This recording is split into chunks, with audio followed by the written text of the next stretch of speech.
of the lower urinary tract and pelvic floor. And this is not a very complex topic, but this is a quite relevant topic. So let's see what's there in this lecture. So we will go through what we are going to discuss. So lower urinary tract includes bladder and urethra. All of you know that now. And pelvic floor supports pelvic organ and maintains continence. And why imaging and endoscopy is important. That's what we are going to discuss, because although several diseases can be diagnosed with history and examination, but there is role of endoscopy and imaging in certain urological condition, where without imaging and endoscopy we cannot move forward. So these are essential for diagnosing urinary incontinence, recurrent urinary tract infection, prolapse, and hematuria, particularly hematuria. We need to know the etiology, and we would like to have the aid of further um, investigation.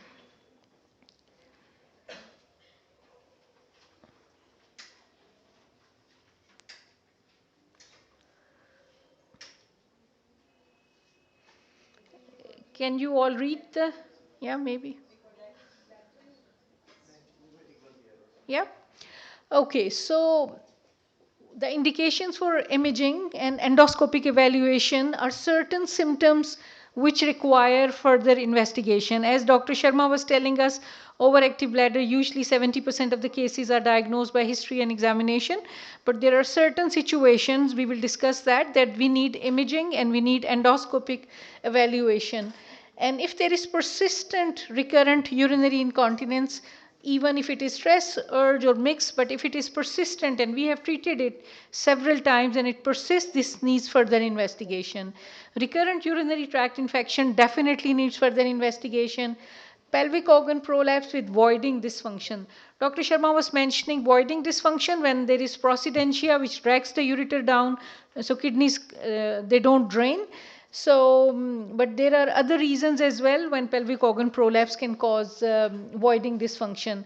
The top of the list is hematuria. Whenever somebody sees blood in the urine, it's an extremely concerning symptoms. There could be something minor like urinary tract infection, could be something serious like any cancers of the bladder or even kidney.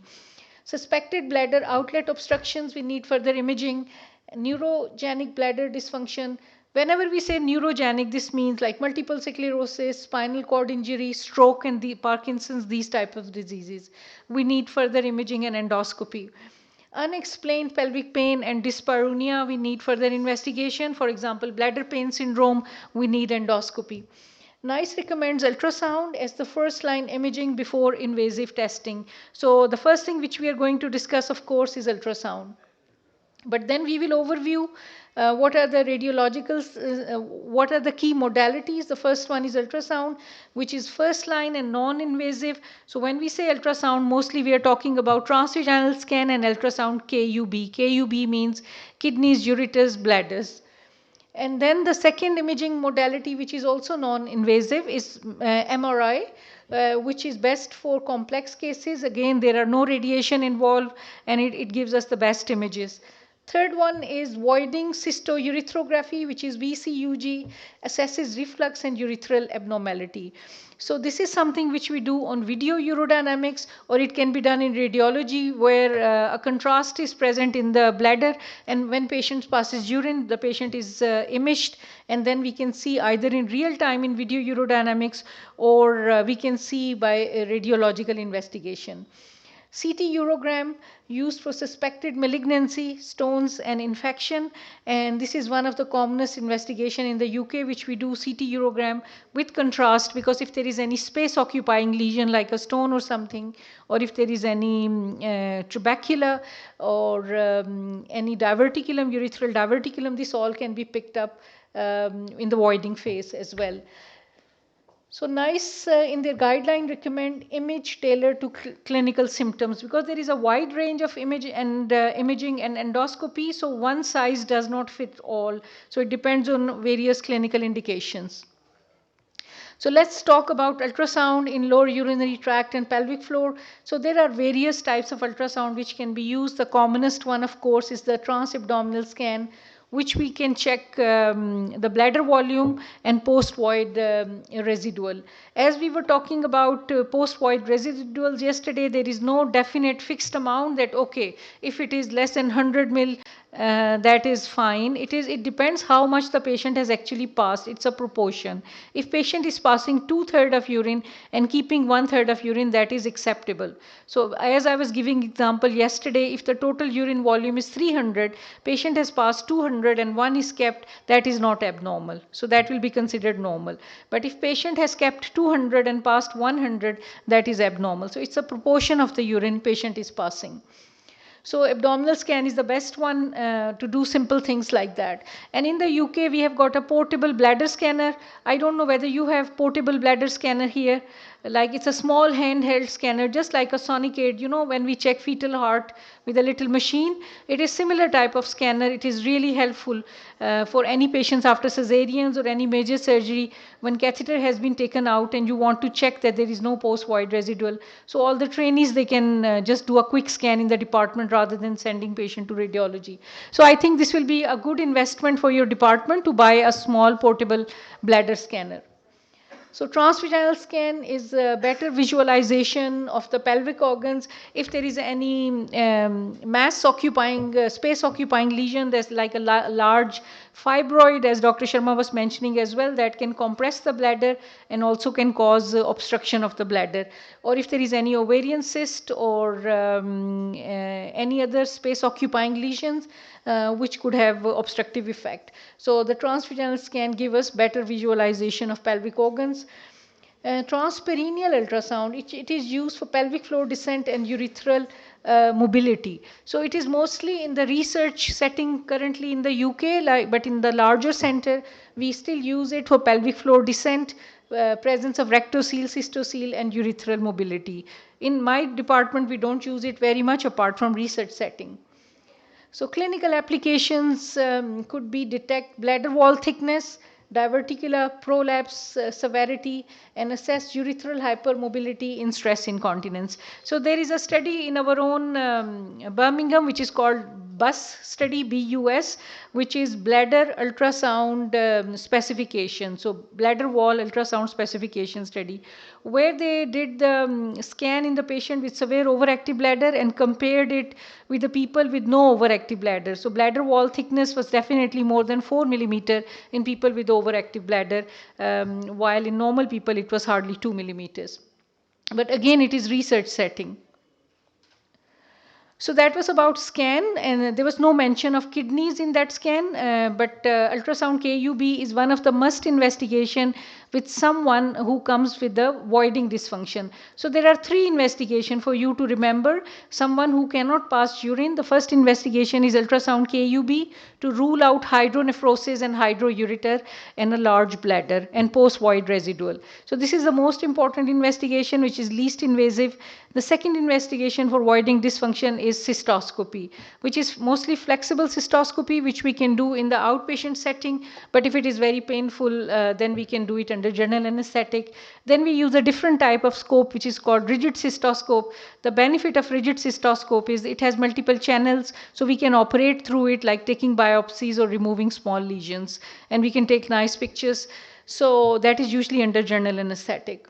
So the third investigation for voiding dysfunction in people who can't pass urine is urodynamics. So will you remember that? 3 investigations for voiding dysfunction: ultrasound scan, which is ultrasound KUB, transvaginal scan, cystoscopy, either flexible or rigid, and urodynamics. So now next we talk about MRI. What is the role of MRI in urogynecology practice? So it is a high resolution imaging for complex pelvic floor disorders. Indications are severe pelvic organ prolapse, urethral diverticuli, fistulae, which could be vesicovaginal or rectovaginal, pelvic floor dysfunction like levator ani defects and chronic pelvic pain, and dynamic MRI evaluation of pelvic floor movement. And BSUG recommends MRI for recurrent or inconclusive cases. But the most important indication which we see in pelvic floor, the one which is useful in everyday life, is to rule out rectorectal intussusception for obstructive defecation. So yesterday we were talking about that sometimes it is difficult for people to empty their rectum They feel that they have gone to the toilet to open their bowel, but they have opened only half, and rest of the half will not come out without some help, which is called splinting or digitation. In those cases, if there is an obvious rectocele, that explains the cause, that because of rectocele, they are not passing stool. But if there is no rectocele and they have obstructive defecation, then we do MRI defecogram.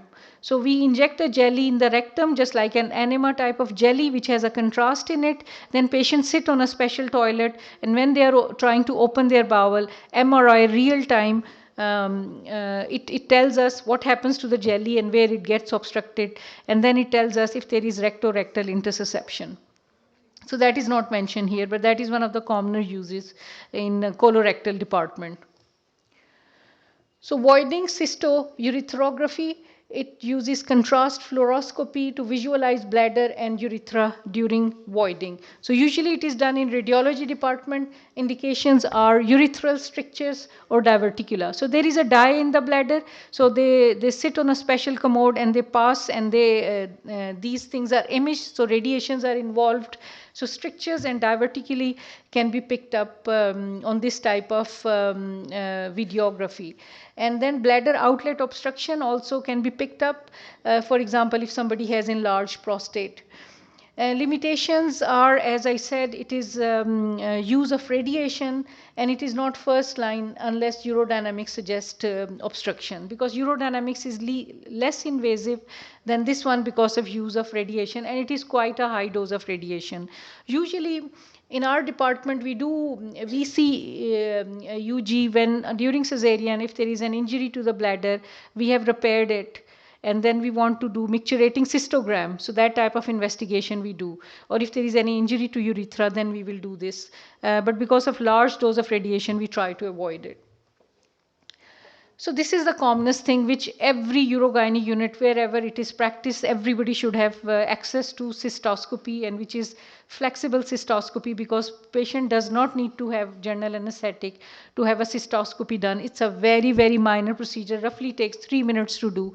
And we can use local jelly with local anesthetic. In the UK, we use Instilagel. So what we do, patient comes in the clinic. So I do a cystoscopy clinic on a Friday morning. Patient comes in the clinic. So we explain everything. She gets undressed, puts a gown on, goes on the lithotomy chair. So we just clean it with antiseptic, give Instilagel, which is just 2 mils of jelly in urethra. And we have a flexible cystoscope, which is much smaller than this tube, half the size of this. And there is a screen which patient is also watching. So it is really reassuring for patient to see the urethra from inside, then to see the trigone, ureteric orifices, bladder dome, all the walls of the bladder. And sometimes when patients see, especially the patients who believe that they have recurrent urinary tract infection all the time, and they think, oh my God, what's going on inside their bladder? It feels like as if their bladder is on fire. And if you show them how normal it is, and you show them all the structures, and you take lots of pictures and provide them with the pictures, so sometimes that's the cure for them, because it's the doubt in our mind which is the bigger disease than the actual cystitis as we make of it. So having a flexible cystoscopy in the outpatient setting with patient awake and patient watching is a treatment in itself. And if there is an area which needs biopsy, sometimes we have a very, very small channels on the side of flexible cystoscope, so we can do minor biopsies. But if biopsy is bigger and we need to use cystodiathermy, then we book that patient for rigid cystoscopy under general anesthetic. So it is direct visualization of the bladder and urethra. As I said earlier, indications are recurrent urinary tract infection or hematuria, because sometimes we can find a bladder ulcer, we can find Hunner's ulcers, we can find a stone, or somebody, if in past, if they have had a TVT done and it has gone into the bladder, we can see strands of the TVT.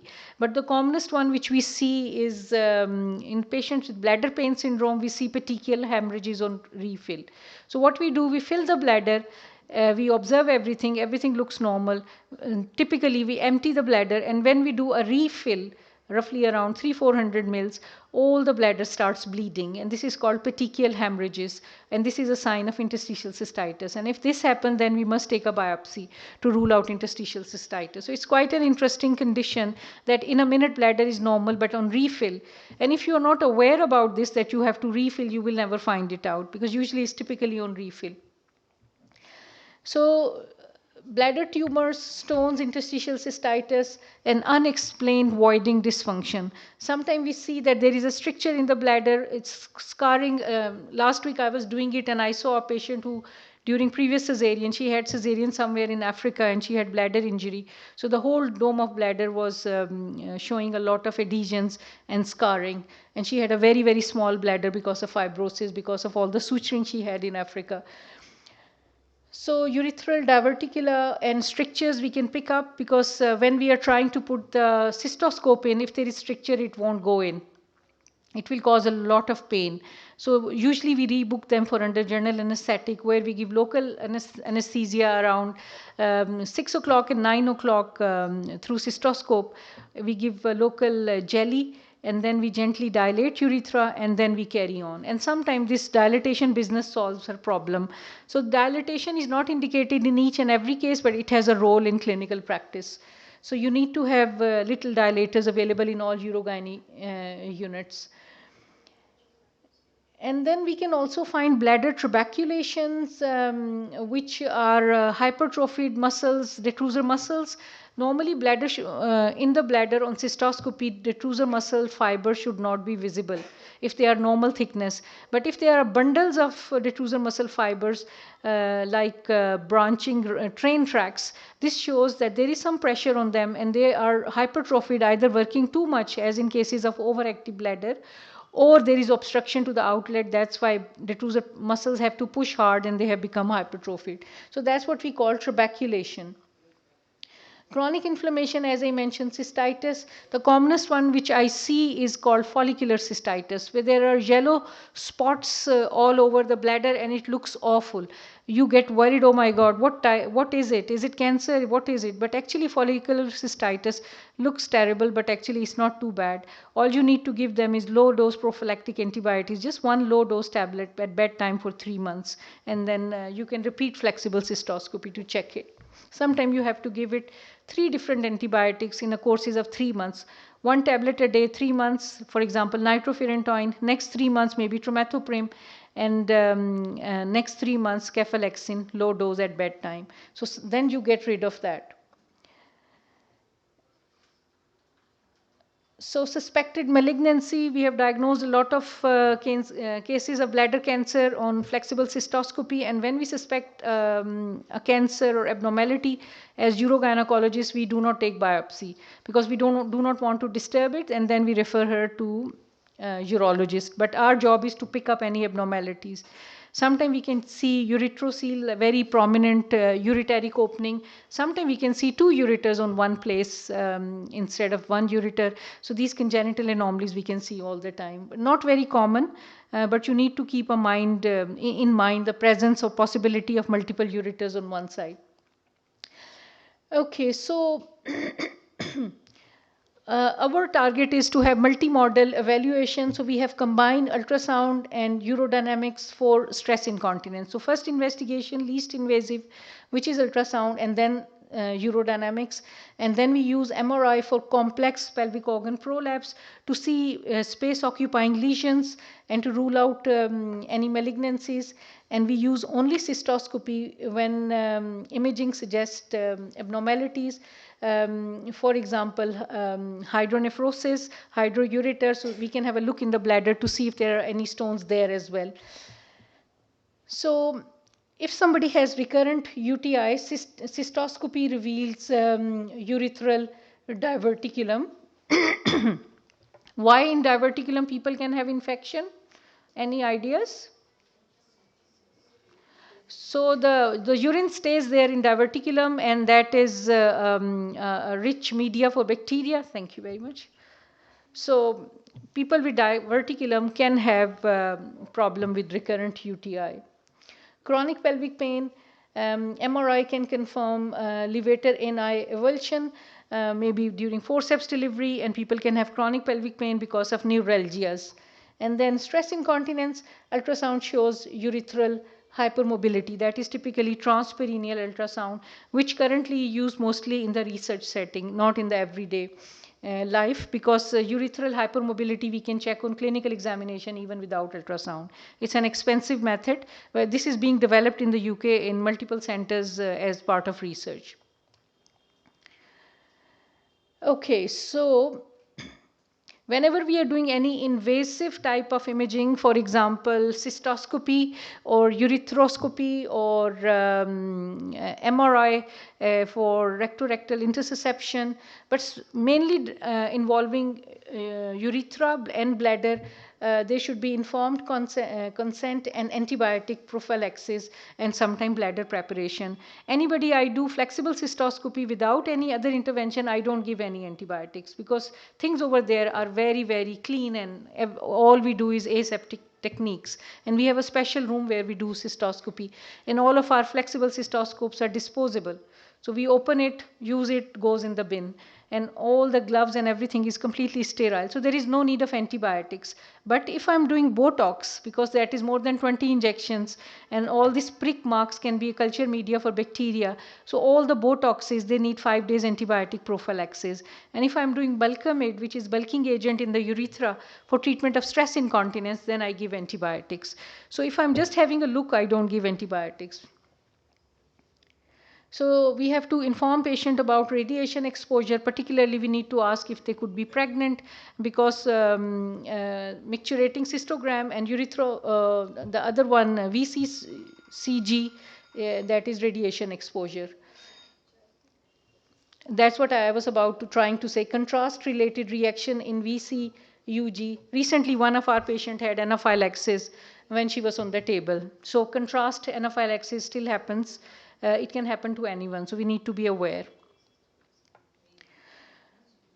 So ultrasound is the first line imaging for lower urinary tract symptoms and prolapse. MRI preferred for complex pelvic floor disorders, and cystoscopy is used for suspected bladder pathology.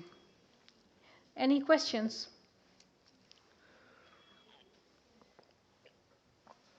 Any of these things we do here? Cystoscopy we do. Scans we do. But MRI? Sometimes. Okay, that's fine.